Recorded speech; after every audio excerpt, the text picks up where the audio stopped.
All right, good morning, everybody. So we are at gate 100 of the 108 gates of dharma-illumination.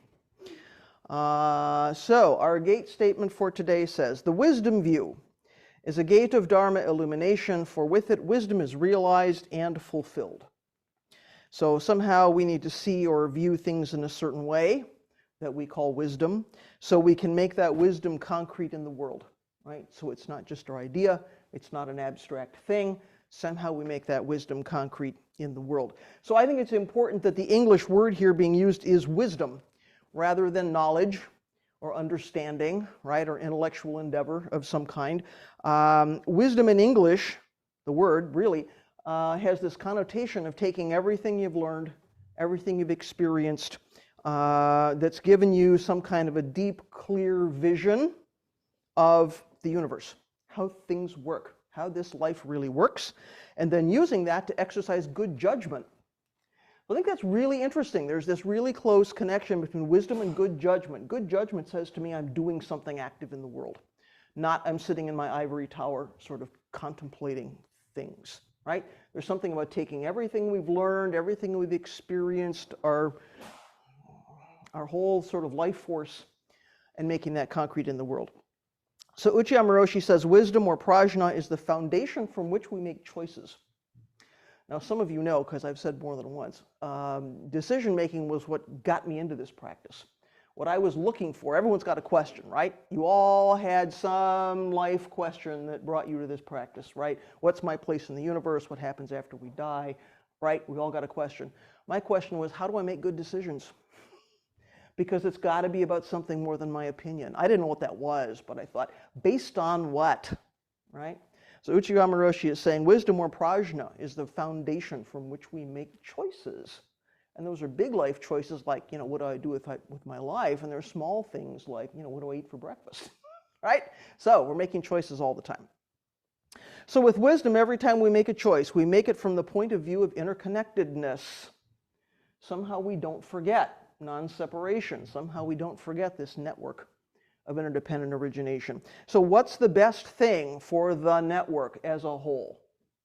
Whatever I'm choosing is, from the perspective of what am I putting into the network? What's the best thing for the network? Not necessarily what's the best thing for selfish little me.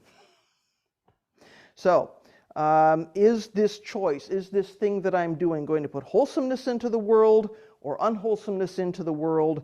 And again, it's not just for me, it's the broadest possible view. Wisdom view is the broadest possible view. So wisdom, of course, is the counter to ignorance. Ignorance means not understanding how the universe actually works, if wisdom is the opposite. So, with our ignorance, we're relying on the stuff we make up in our heads, rather than relying on this reality. We're relying on what Uchiyama Roshi calls fabrications, things we make up in our heads, our ideas, our stories, our predispositions. So ignorance, of course, is one of the three poisons, along with greed and anger. And these are, of course, at the root of our suffering. All of our human suffering comes from greed, anger, and ignorance in some way.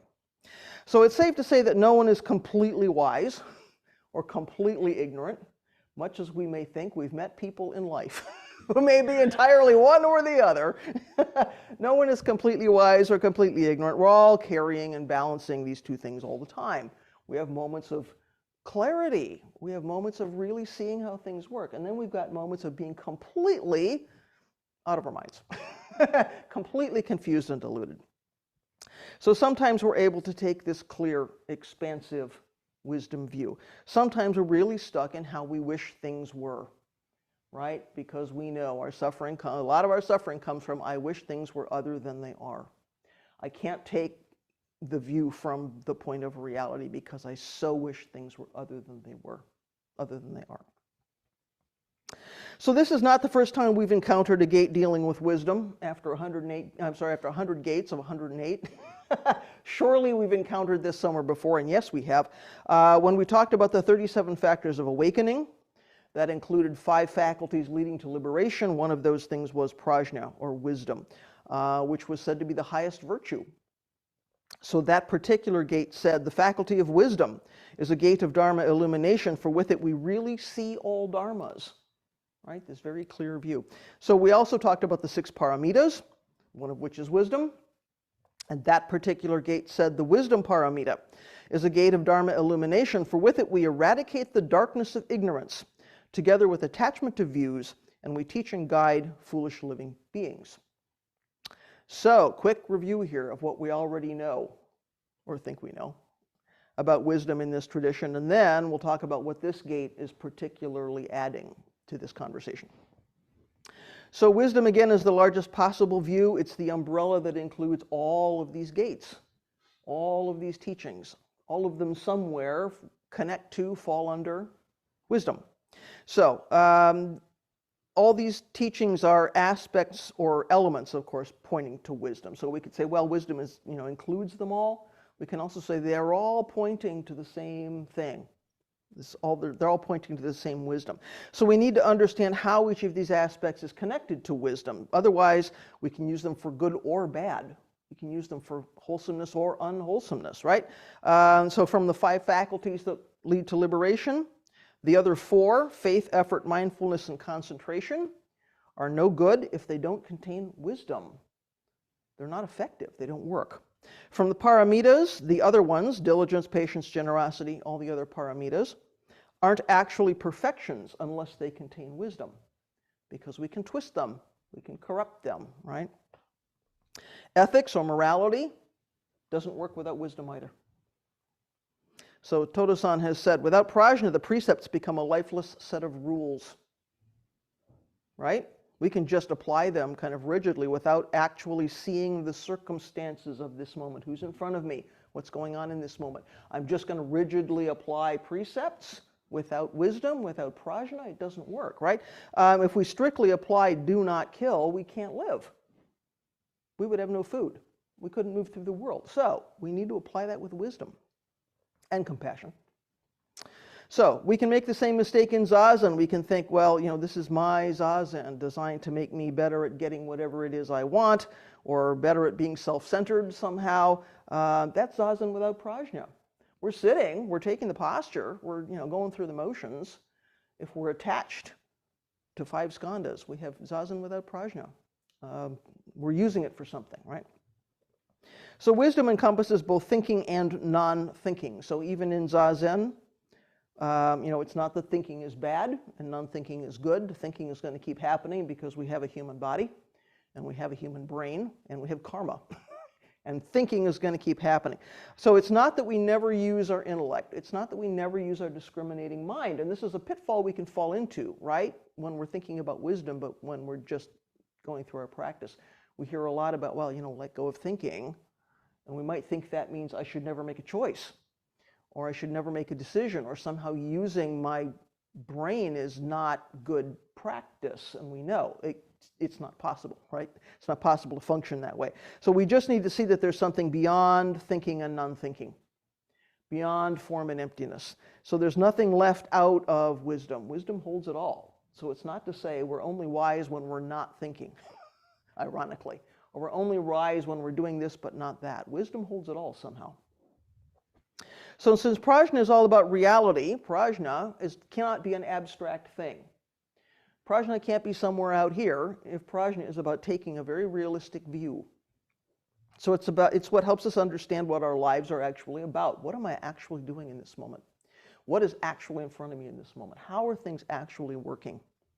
When I do something, there's a consequence of that. What is that about? Right? It's very concrete. It cannot be somewhere else. So, how do we conduct our lives in this concrete world? Based on what? Right? Making choices based on what? So prajna puts us right in the middle of this place and this time and seeing everything with nothing left out. So wisdom is very inclusive. It's like the most inclusive thing. So Buddha's wisdom is what arises when we open the hand of thought, as we do in zazen. And opening the hand is something we do. It's not something we imagine or something we conceptualize, right? We don't actually have any idea really what this means, to open the hand of thought. So it's very difficult to talk about holding 2 sides of one reality, which we do in this practice, right? We're holding 2 sides of one reality, expressing one reality, these 2 sides in one action. So action is the key there, right? The only way we can really study is to do it and to experience it. I can talk all day about holding two sides of one reality, and that won't mean anything to anybody. I might have some experience of that, but that's not your experience of it. The only thing we can really do is dive in and do it and experience it, right? So, and that is a matter of not creating a separate self that's having that experience. Not following our habit of five skandhas clinging to five skandhas. Well, there's an I, and I'm having some experience of this two sides of one reality, and I'm making something out of that, and then that becomes my object, and now I've created a whole series of separations, right? So if we can step away from that process, we can see clearly. So this clinging happens because of ignorance, which we've just said is the opposite of wisdom. So ignorance or delusion is a fundamental misunderstanding of reality, fundamentally not seeing how reality actually works, and that, of course, is at the heart of all of our suffering. So now, if you've been here listening to Todo-san's Dharma talks over the years, you've heard him speak more than once about the five I's from Diamond Sutra, right? So you might be thinking, oh, wisdom view in this gate is the same as prajna I and the five I's. And I have to say, when I first read this gate, I thought, oh, that's what it's talking about. And then the more I kind of chewed on it, I said, I don't think that's what's happening. I think that's something else. So quick review of these five I's. So there's the physical I, right, where the senses come in, the sensory input comes in. There's the divine I, which transcends ordinary time and space. So in other words, we're no longer constrained about our ideas about time and space and how that all works, what those are. There's the prajna I, this thing we might take for wisdom I, right, which sees emptiness but lets go of form, so it doesn't distinguish anything. And we might look at that and go, oh yeah, that's wisdom. I see everything equally, I don't make discriminations. Okay, but using only that I, you can't save beings because you can't function in the world, right? So the Dharma I sees beings, knows what to do to save them, what happens when we open the hand of thought, right? That's like the next level. And finally, there's the Buddha I, which sees everything everywhere, including all the first four I's. So Buddha I includes all the other I's. So again, if the prajna, or wisdom I, in these five I's sees emptiness, that's important, right? That's good. It sees that all conditioned things are without this permanent self-nature, because it's seeing emptiness, moving in emptiness. It sees that the causes and conditions that lead to the rising of things are changing all the time. Therefore, those things are changing all the time. Therefore, there's nothing we can grasp and say, well, this thing has a fixed permanent self-nature. But in doing that, it starts to ignore form. So it can get so caught up in emptiness that it doesn't distinguish between beings or can't distinguish between beings or things. So it has the wisdom to see beyond form, but then it can't come back, right? Doesn't come back. So on that basis, this wisdom is not completely realized in the world, right? We can't make that a concrete thing that we use as bodhisattvas to save beings. So again, the gate for this week. The wisdom gate is a view of dharma illumination, for with it wisdom is realized and fulfilled, right? So this I is smart, but it's only so smart, right? It still needs the dharma I that knows how to save beings in this real samsaric world. All of these five I's are necessary to do our bodhisattva work of saving beings in this samsaric world. So taking the wisdom view in this gate is being able to choose this actual reality of our lives over the fabrications we come up with on our own. It doesn't say ignore the fabrications. It doesn't say the fabrications are not real. It says we can make a choice.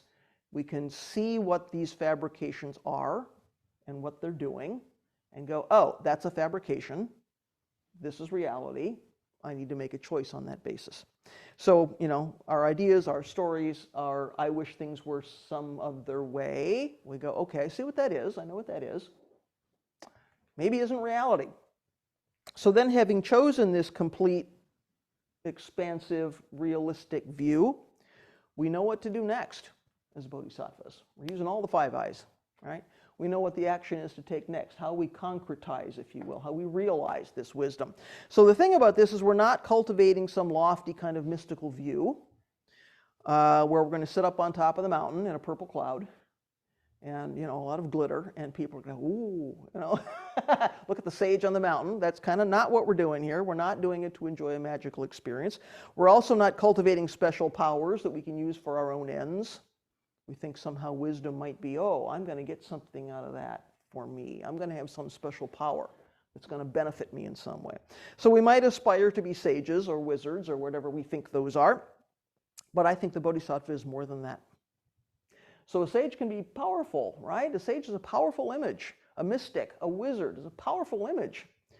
I think bodhisattva is more than that. Bodhisattva is about using whatever powers or abilities we have to actively liberate beings. That's what we vow to do. That's why we get up in the morning. That's why we put on these things and do this practice.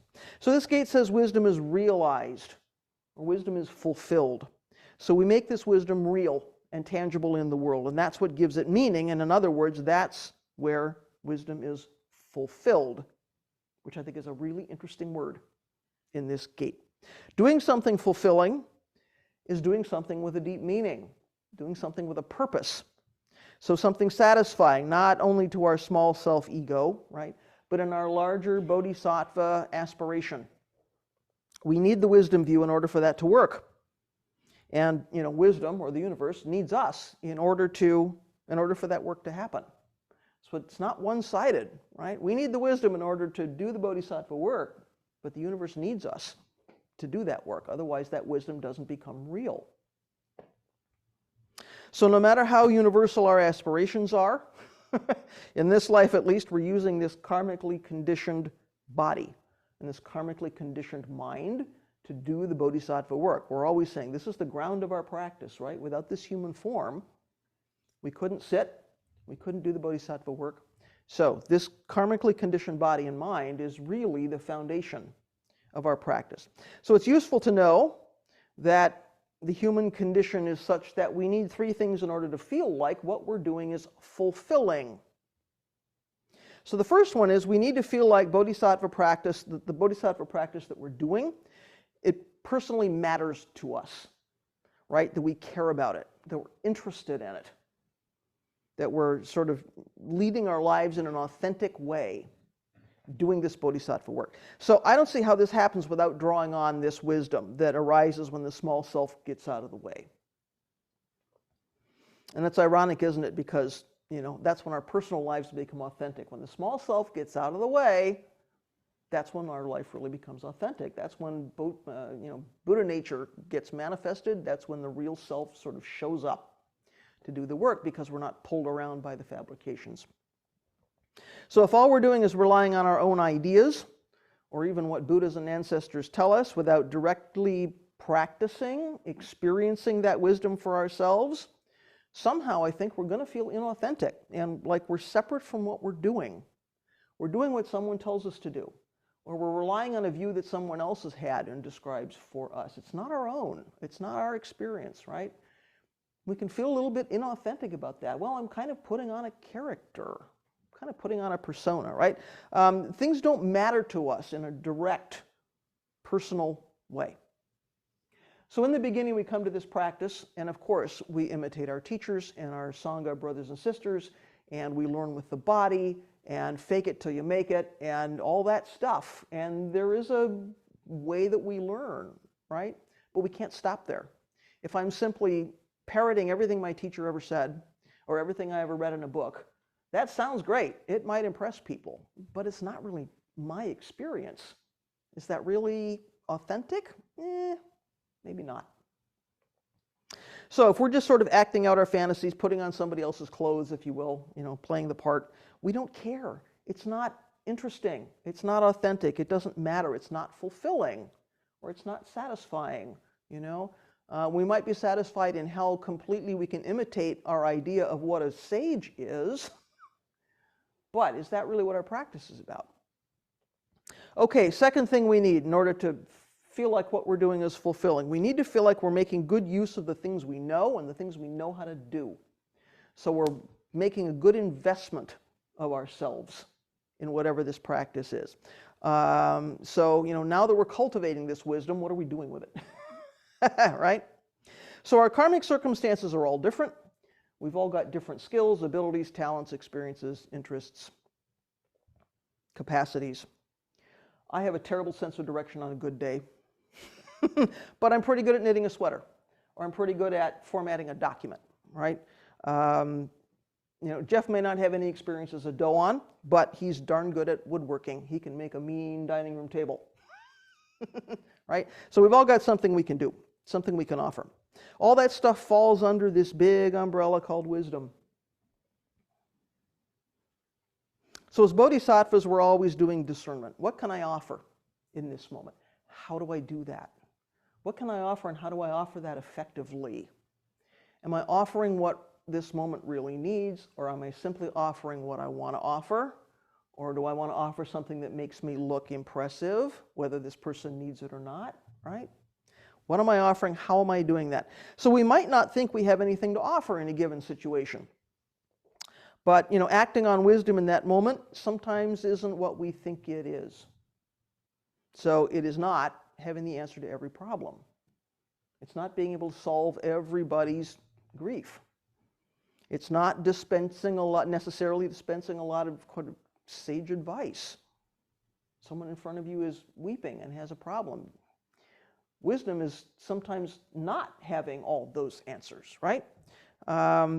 We can't fix every broken mechanical object, every computer in the place. We just, we have to look carefully. What does this moment need? What can I actually offer? And it might feel like, well, I'm no good to anybody in this circumstance, because we've got an idea about what wisdom is, what skillfulness is. Wisdom can be having the discretion or the maturity not to repeat somebody's confidential personal information they just gave you, right? There's wisdom in not doing. Wisdom can be knowing that what someone needs right now is a hot meal. Maybe they don't need the sage advice. Maybe what they need is a cup of soup. Wisdom can be rephrasing information in some way that somebody can actually take in, right? We don't think about those things as skills. That's not fixing a computer. That's not knitting a sweater. No, but imagine like the good that that does. So being able to see what somebody actually needs is really an important skill. That is wisdom. So when we have the ability to offer whatever our natural talents are, skills, capacities, experiences, whether something which is part of our temperament or something we've learned to do, to others who need them, that is the fulfillment of wisdom. So it makes us feel like our lives are worthwhile when there's some outlet for what we can offer. And we can offer a lot more than we think. We tend to classify what we're good at. There's a lot of things we can offer that we wouldn't kind of put in a list. I love pointing out to people their abilities in that way. I love saying to somebody, I've noticed you're really good at knowing what somebody's tangible need is in this moment. And they go, really? You're really good at seeing, what not to do. Really? Because we think, wisdom or skills is all about I'm going to do something, I'm going to fix something, I'm going to build something, right? There's a lot of capacity we have as bodhisattvas, which is sort of invisible. So if we look at people's temperaments, it's really interesting what we can all offer, because we can all offer something. So when we have the ability to offer these things, makes us feel like we're doing good in the world. That feels good. That feels fulfilling. So the third thing we need as human beings in order to feel like what we're doing is fulfilling is we need to feel like our bodhisattva practice is making a difference for others, for now, and potentially into the future. Like we're having some positive impact in this moment, and maybe that we're leaving a legacy. Either we're setting up karmic conditions to unfold in some wholesome way, or we're creating a resource that people will use into the future. That looks like a lot of things. So we just need to feel like we're doing something with our lives that matters to other beings. What is that but bodhisattva practice, right? So, of course, we know we're part of this network of interconnectedness. Everything we do affects all the other beings. There's really no way to not do this. Everything we're putting out into the world, we're putting into this network, for good or ill. right? So we're affecting other beings all the time, since we're really not separated from others. So we can't help but have an impact, which is why we have to think really carefully, pay a lot of attention to what are we doing in the world. It's like nothing goes unfelt. So we also know that because of cause and effect, everything we do plants seeds that are going to continue to unfold across space and time. Whatever we do in this moment is a seed that's going to continue to manifest, unfold. We often don't see the outcome of what we set in motion either, because those causes and conditions are really complicated. We can put something down in this moment and then, there's just myriad causes and conditions. We can't possibly see them all. Or it might be because it takes a lifetime or more for that unfolding to come to fruition. So, I plant a tree, but that tree may not bear fruit until long after I'm gone.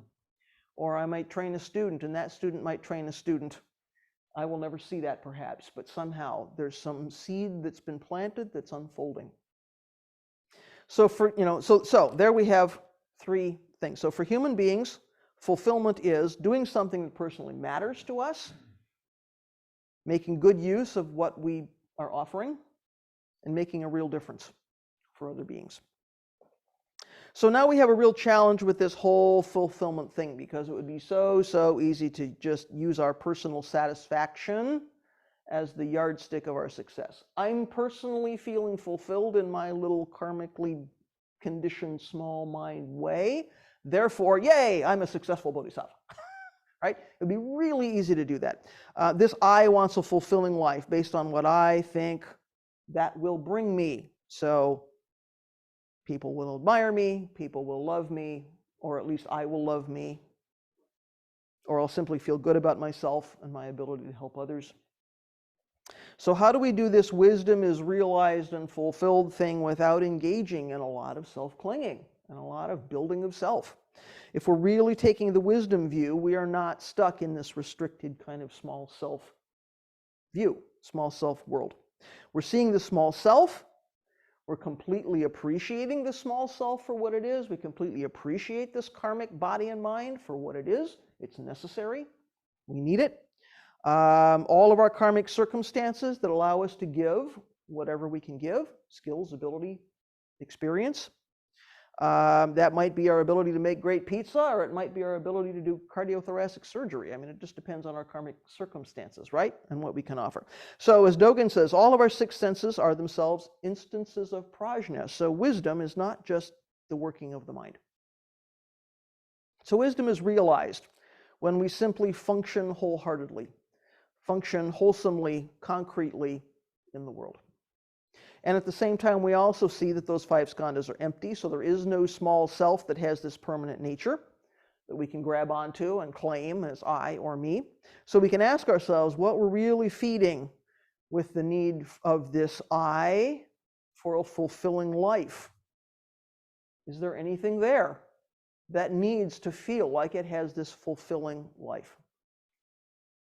Now, when we say that wisdom is being fulfilled, we have to be careful, because one sense of fulfillment is completion. If we look at how we use this English word fulfillment, one sense of that is completion.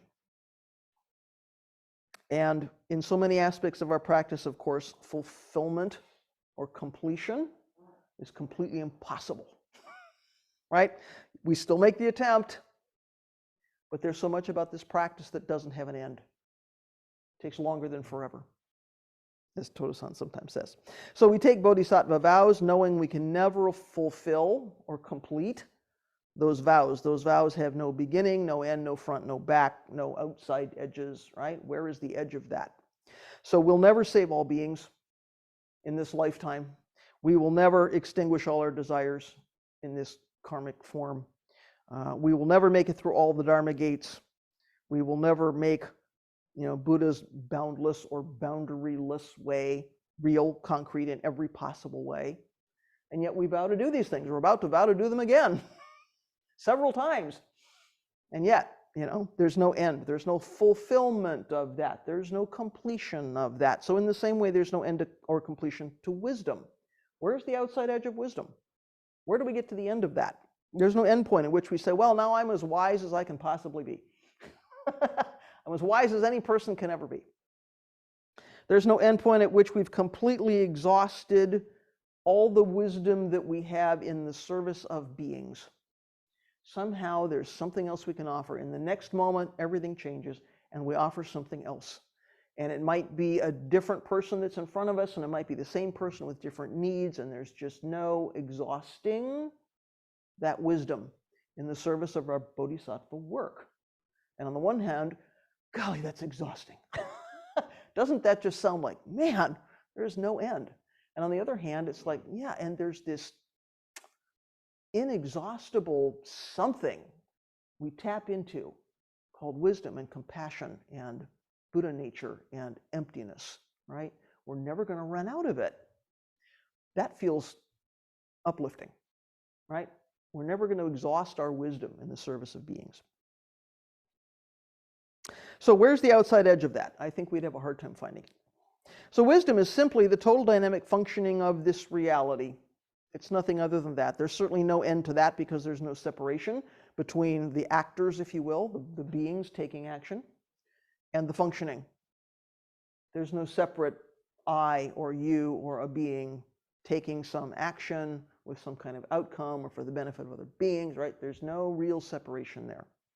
So there's no stepping outside of this moment of one, unified reality.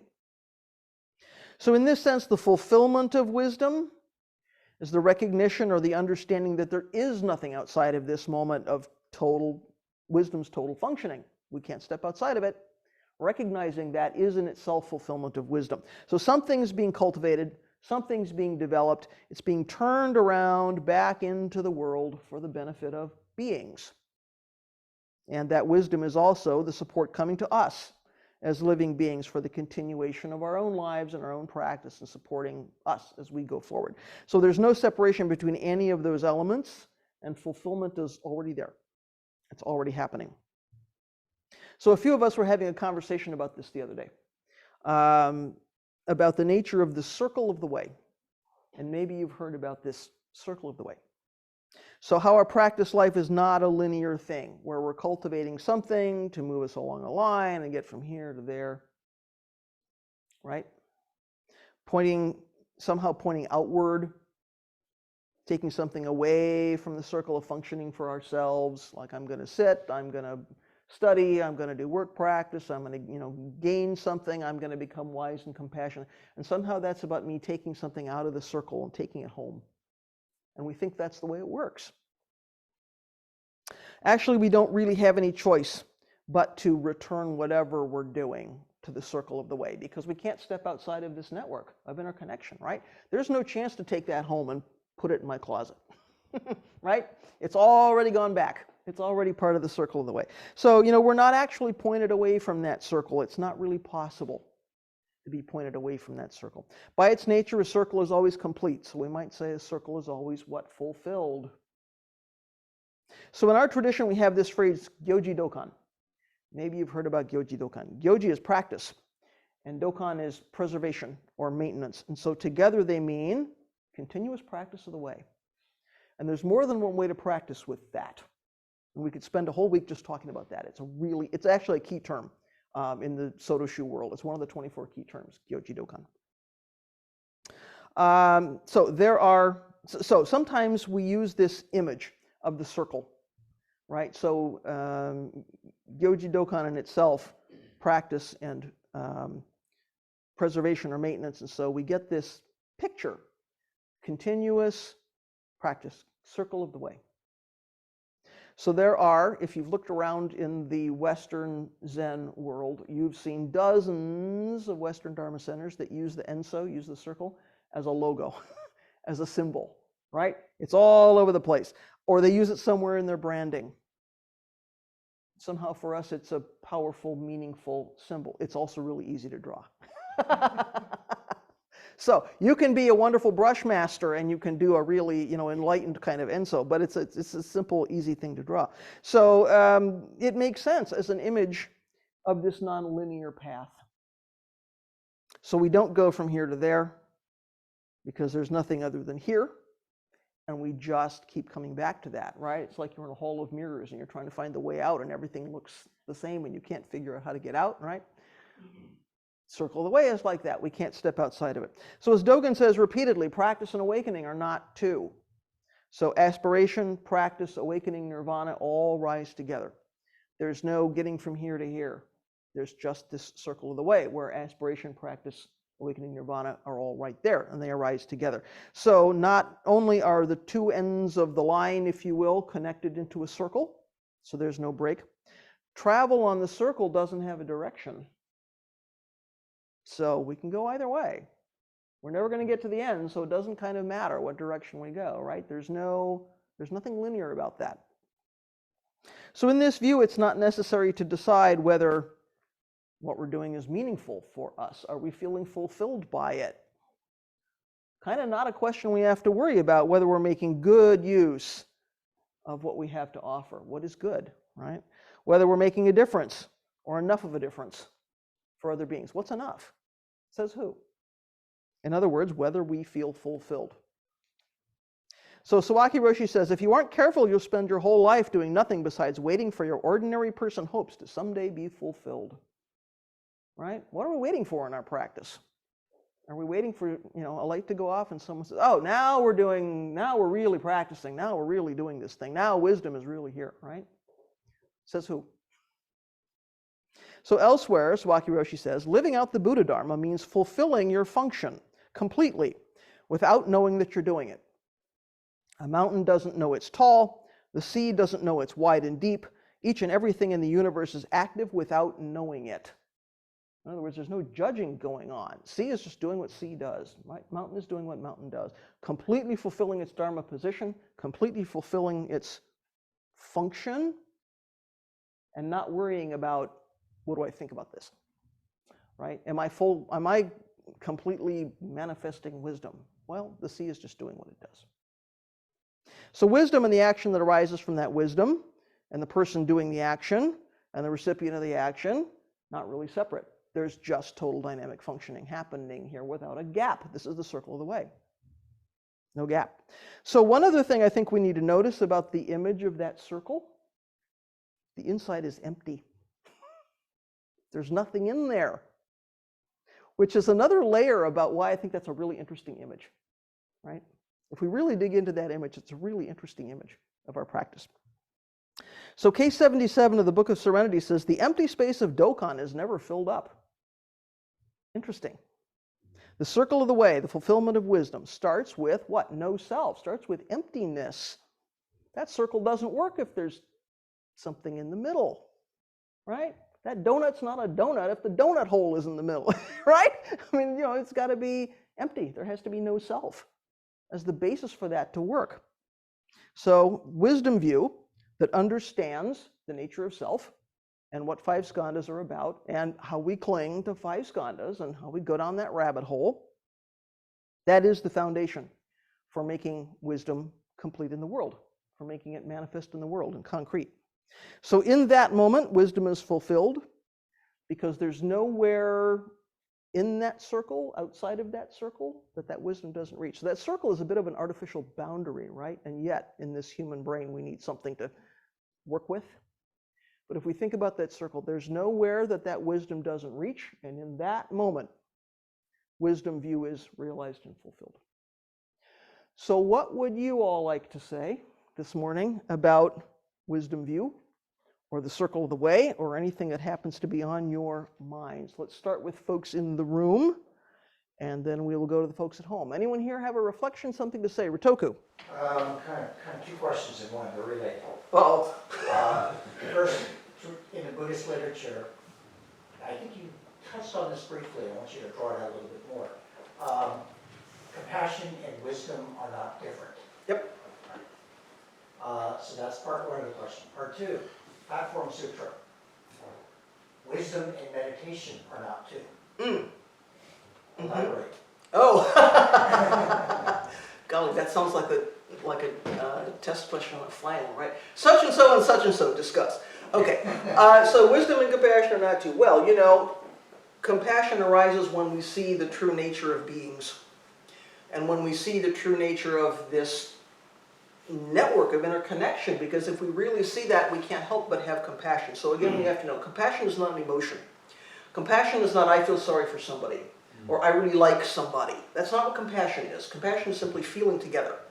So if we really deeply understand this network of interconnectedness, compassion arises anyway, whether we want it to or not, because we already see the non-separation. We can't help but feel with beings because there's no break, there's no gap. So we need wisdom and compassion. I was going to say we need the wisdom to have the compassion, but that's too linear. They arise together, right? So we need the wisdom in order to know how to act compassionately. These things, we really can't separate them, right? If we see, the wisdom arises, we see the non-separation, we have the compassion, these things can't really be pulled apart. So for the purposes of our Dharma discussions and our teaching each other and helping each other, we have something called wisdom and something called compassion. But they're not different. They're actually the same thing. So wisdom and meditation, now that's interesting, right? Can I substitute the word zazen in this context? I think so, yeah. Yes, because of course they're not the same. So, wisdom and meditation would be one conversation, and wisdom and zazen is another. So, wisdom and zazen are not separate, are not different. In zazen, we open the hand. We put aside the small self. We don't ignore it, we don't dismiss it, we don't demean it, we don't suppress it, we don't have a judgment about it, but we see that there's something else too. There is the small self, and there's the universal self. And when we open the hand of thought, we take that broadest possible wisdom view. Where is wisdom other than manifesting here in this, with this body and mind as we're sitting? If we get out of the way of the wisdom is there, right? So if we can really open the hand, if we're really not clinging to views, clinging to fabrications, writing a story, where else is wisdom but right there, right? It can't possibly not be there. So of course they arise together, right? Do you want to say anything more about that? Not necessarily. Well, in the Platform Sutra, the Sixth Ancestor makes it kind of clear that zazen is not just what you're doing when you're sitting. That in fact, true zazen is what you bring to everything in your life. Mm-hmm. Right. So if we take that wisdom view, if we take that zazen view, that broadest possible view to everything we're doing in our lives, yes, absolutely. Of course, that's hard for us as karmic beings, right? It's so easy to get attached to something. But, that's our... We can argue that that is the continuous practice of the way.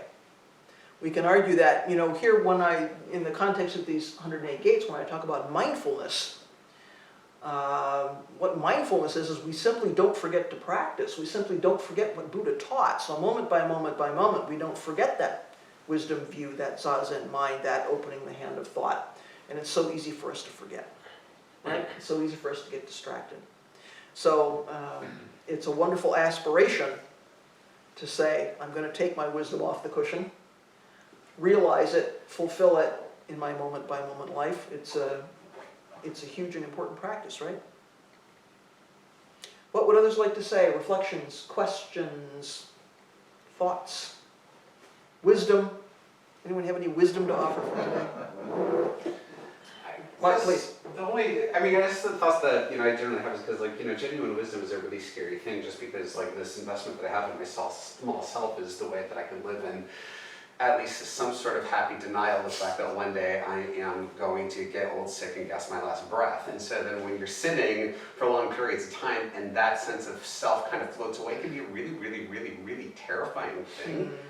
Except to realize that despite all of that, despite nothing happening in its self-existence, there's a roof over my head. Mm-hmm. There's food for me to eat. There are things that come together and nourish this thing in this place. And so I guess when I'm thinking about wisdom and how I operate in myself, small self on that day-to-day basis, it's how do I actively contribute to that place in which we all have these roofs over our head, that we have these foods that we can be, that we can eat, that we have nourishing community that we can involve ourselves in. And that's something that is very, lately my work has been a lot more fast-paced. And sometimes that's a much more easy thing to lose sight of. And especially if, because like work is fast-paced means I'm not coming to daily practice as much or things like that. And I find that sometimes that's where that separation thing and getting back behind the cushion, like wisdom is a fragile thing, it's easy to lose. And so I think kind of maintaining that and nurturing that, that's kind of one of the most difficult tasks of bodhisattva practice. Sure. I think it's really hard. It can be hard some days to maintain that very broad wisdom view because we just get so focused on the small things that are right in front of us, right? So the wisdom view says, I really deeply understand this network of interconnection, and therefore I really deeply understand that I am supported in every moment by all beings. So on the one hand, I am making my effort to put wholesomeness into the world, to care for beings, to liberate beings. And the piece that we can lose sight of is all beings are doing the same for us. Whether they know it or not, whether they intend it or not, whether we feel like we're among friends or not, somehow somebody built a building that we can sit in and do zazen, right? Somebody grew some food that we can eat. So somehow, can we back up and maintain this view of this network of interdependent origination? So I'm offering into this network what I can offer. Public policy work, or managing your employees, or your students, or, you're offering into that network what you can. Somebody else is offering into that network the thing you can't do. The building of the building, the growing of the food, the servicing of the car, whatever it comes down to, right? So somehow we're all putting something into that network, and whoever needs it is going, thank you very much, right? So there is this continuous functioning. We can start to feel isolated, though, especially when life gets fast-paced and there's a lot of demands. It feels like the universe is just taking. It's like, where is there an end to this where I can finally slow down, tend to the small self? We can, even in our good moments, begin to feel a bit unsupported, or a bit like that balance is off. Like, I'm giving, and like, I'm running dry, folks, Can we back up and go, you know what, there's a much larger functioning happening here. Somebody built the building, somebody grew the food, right? I am not actually alone in this. So we can feel alone when maybe our human relationships are threatened, or they're distant, or we don't have time to spend time with people, or whatever. We can feel like those things are threatened, but in the largest possible view, we are never disconnected and we're never unsupported. Some days that's hopeful. Some days work is still difficult. Right? Other things folks would like to say who are here? How about folks at home? Will, have we got any questions at home? Or reflections, comments? It looks like Neil has a question. Neil, go ahead. Thank you. So I appreciated enjoyed the discussion of like the 3 factors that support kind of feelings of fulfillment. And I could see how that could still become kind of a trap to feel like we should worry if we don't feel fulfilled. But yeah, it seems like that if we find ourselves feeling unfulfilled, that could be like a useful thing to notice, and that these could be factors to kind of investigate, like what are the roots of that sensation. So I wonder if it's more helpful, like feelings of a lack of fulfillment might be more useful than pursuing a sense of like a felt sense of fulfillment. Mm-hmm. So I think that could be true. And I think anytime we feel like things should be other than what they are, we get to go, oh, wait a minute. What expectation am I holding that's somehow not getting fulfilled? Right? Like, what was I expecting to have happen here that didn't happen? So on the one hand, I think as karmic human beings, it's really useful to think about how can I draw encouragement from in my practice or in my life from feeling fulfilled. There's nothing wrong with that. If you're having that feeling, fantastic. The problem is, am I grabbing it and saying, I will only do for others when I feel fulfilled. I will only do bodhisattva work when I'm feeling like I'm getting some sense of fulfillment out of it. So, on the one hand, encouragement is a good thing, because this practice is hard. And sometimes life is hard, and we need encouragement. We need some sense of, why am I getting up in the morning doing this, right? And that's great, but we also can attach to it. So then, as Neil says, that's an opportunity when we're feeling unfulfilled to say, all right, what's going on there? probably there's some expectation I have about how my life should feel to me, and maybe that's realistic and maybe it's not. Maybe there are things I could be doing in my life that I've just said, yes, someday. Well, maybe today's the day I do them, knowing that somebody will benefit from them, in addition to perhaps I will feel fulfilled. So there's multiple ways, I think, to take that as a Dharma gate. If we're not feeling fulfilled, are we really doing the bodhisattva work in the world we were sort of positioned to do? And how do I think that's supposed to feel, and why do I think that? Why am I feeling like that? And can I let go of that feeling and simply do the wholesome activity with no searching for gain, searching for reward? Right? So I think, Neil, you're not wrong about that. And sometimes when I talk about the really human stuff, like when do we feel fulfilled, although you won't find that in any kind of Dharma book, I think it's a useful backdrop to understand what our own karmic conditions are in the midst of practice. So that can be a challenge, it can also be an opportunity, right? So if we look carefully at how does this human being function, we can put that sort of next to traditional Dharma teachings and go, okay, what's in that intersection, which I think is interesting. Other questions, comments? People? Oh, well, we've got one in the room. Let's go to Jakusho, and then back to people at home. I take your image about the emptiness In the inside circle? the circle, Mm-hmm. inside the circle of the way. Mm. Okay, and in this moment I can think about this and the sangha. Mm. That means that the whole sangha is an activity in the circle of the way, Yes. around also an emptiness. Mm-hmm.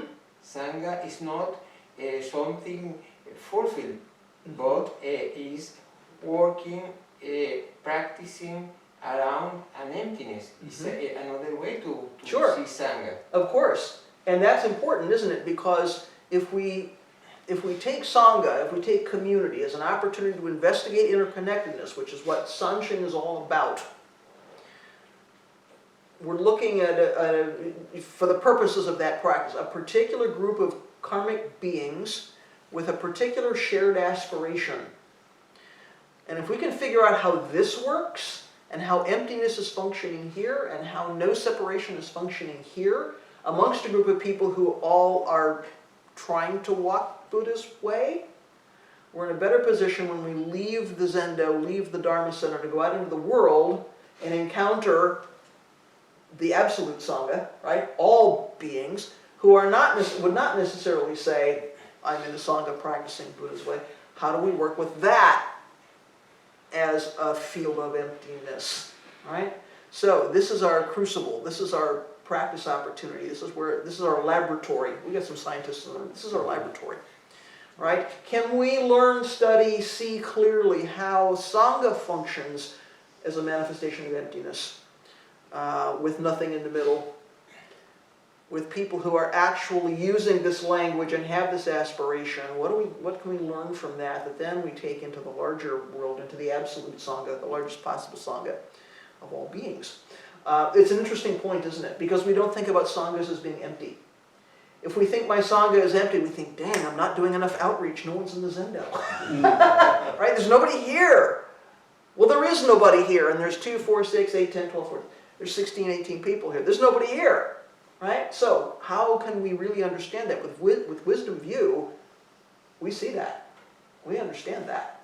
And yet, there's still functioning here. There's still practice here. There's still human beings in this room. Right? Holding both of these things, seeing two sides of one reality, is important. And then our conundrum, our question is, how do I express two sides in one action? So this is our constant question. This is our practice, right? So that's an interesting, thank you for that aspect of that. That's really interesting. It's really interesting. May I share a Please. little history? Please, share some history. When our Sangha Dokan in Caracas. Ah, yes, your song is Dokan. We talked about Dokan. Is it the circle? Yes. Ah! Yes. I didn't do it in honor of Jakusho. Our Sangha is Circle of the Way, Dokan, Círculo de la Vía in Spanish, okay? And the little story is that when Dokan was born, founded by Kaikyo Sensei, okay? In the first moment, we thought about the name for the Sangha, Yoji Dokan, Yoji Dokan, okay? But Kaikyo Sensei in that moment wrote to Todo-san for consulting him, and he answered, take or Yoji or Dokan, and we choose Dokan. Dokan.